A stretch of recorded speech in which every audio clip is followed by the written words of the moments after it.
Hey guys, part 3 starting. Now, this part, go ahead and watch even if you're caring about spoilers, because I'm not actually going to go into the plot of the Rurouni Kenshin anime, because it's essentially the same as the Rurouni Kenshin manga.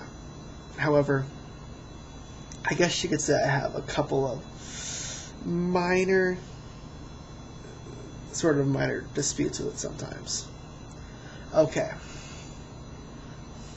First minor issue with it. There are occasionally times when Kenshin has his sword upside down, like blade curved wrongly. I can get over it. They did change a decent bit of the first third of the anime has a huge amount of differences from the manga. I think it's so they didn't try to catch up, so there was a lot of filler, but they ended up changing a good deal of subplot, and added a couple of unnecessary characters, Ayame and Suzume. But it really wasn't bad. I didn't like it as much as the manga. Another slight aesthetic issue that I had with it is the fact that Kenshin's kimono is always pink. His kimono should be red, or blue, or black. That is essentially that's how it always was in the manga. But I'm not one of those people that's like, oh, they changed the color of his clothing, it's automatically bad. The translation wasn't bad either. I mean, for one of the earlier animes to be dubbed in English, they did a really good job. And the translation, they didn't butcher anything. Especially if you watch the DVD releases, and if you watched it on Toonami, they edited out some of the blood, because I'll be honest with you, some of the blood is ridiculous.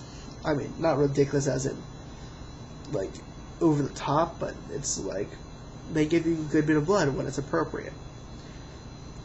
And buy the DVDs. It's 95 episodes. The last season, they sort of cut the show off early. They didn't include the Jinchu arc, which annoyed me because that was pretty much my favorite arc of Rurouni Kenshin. And the only way to see parts of it is if you watch Samurai X Reflections, which I don't even want to consider part of the Rurouni Kenshin series at some points, just because of how bad that was.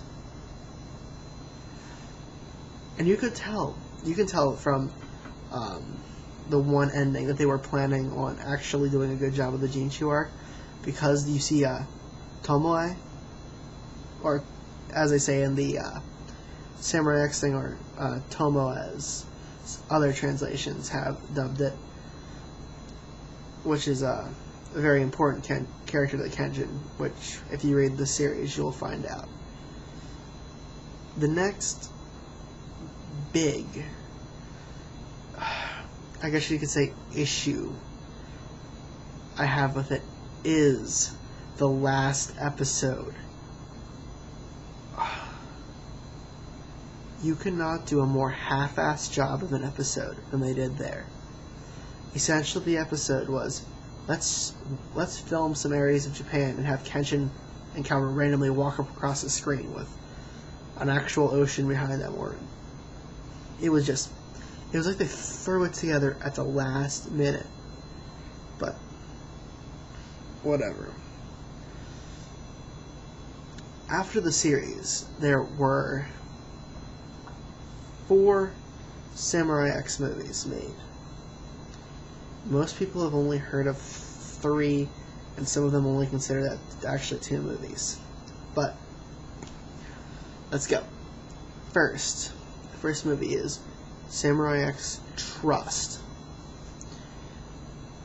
This is the first half of Kenshin's backstory. I'm not going to go into too much detail because I don't want to ruin it for you.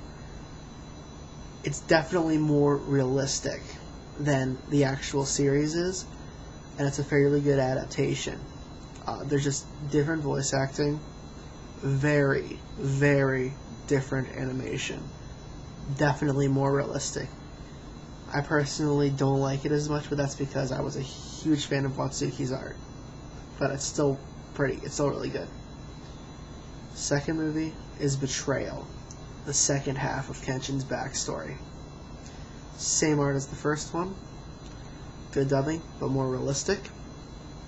I like it as well. Some people got it as a one DVD thing, Trust and Betrayal. That's how I originally watched it, but then I got the 2 DVDs because they were in a special box thing.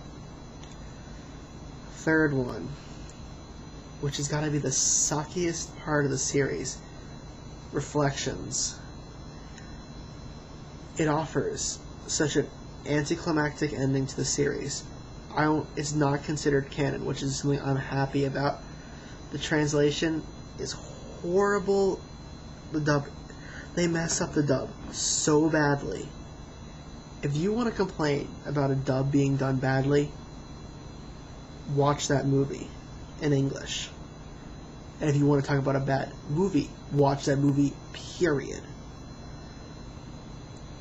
They show almost no part of the Jinshu arc, and the part they do show is not done very well.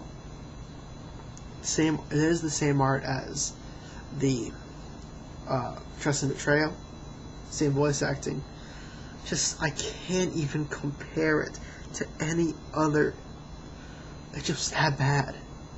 Third one was the motion picture, which had the same art as the original series, but had the voice acting of the Samurai X things.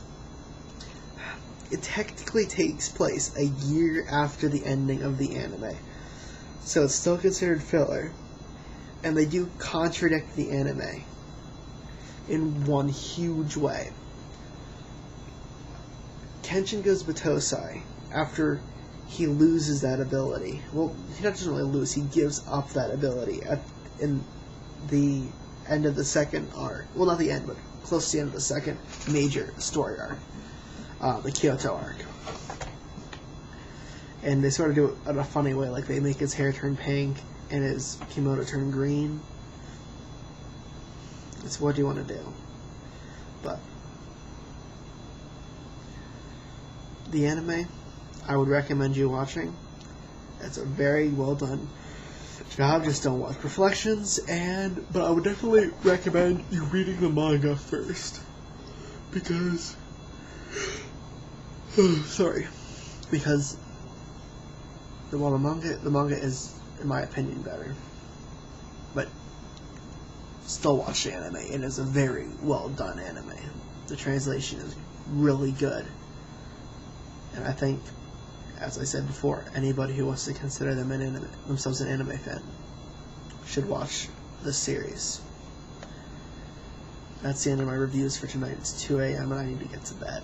I'm going to upload these videos, and I'll catch you all later.